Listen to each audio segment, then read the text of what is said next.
KitKat, na-miss ka namin. Uy, ito, alam niyo naman, ako ay hindi makapag-teleserye or full-time na magdamagan tapings dahil I'm still breastfeeding. Correct. I'm a breastfeeding advocate, you know, kaya naging Mrs. Universe Philippines. Correct. So, syempre, ang mga tinatanggap ko lang ay piling-piling mga project. Pero, ngayon ay talagang balik na ako.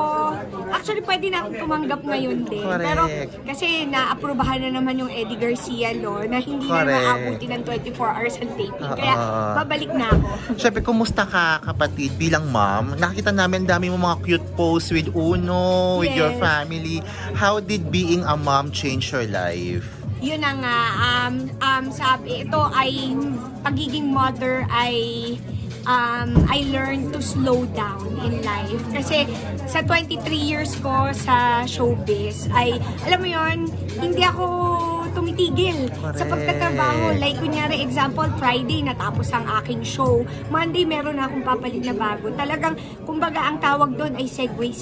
Talagang, 23 years akong sumisegue. Lagare, kumbaga. So, nung naging mommy ako, natuto akong mag-slow down na ang mga bata, minsan lang yan bata, kailangan tutukan mo. Itong career na to na pinaghirapan ko for 23 years, babalik yan dahil confident naman ako na may talent ako.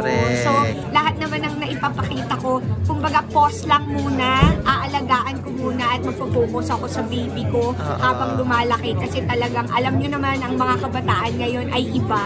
So, mahalaga na matutukan mo sila sa formative years nila. Ito, kumusta ka sa pagiging ambassador ng Rocky Yes, Philippines? diba?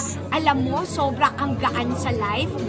Bilang host ng mga events, kahit sa TV, kahit sa movie, magagamit mo siya. Kasi isipin mo, hindi na ako humawak or nagbasa ng aking mga script sa kamay ko at sa ano siya, kumbaga, dito ko na binabasa sa AI glasses ko yung prompter ko.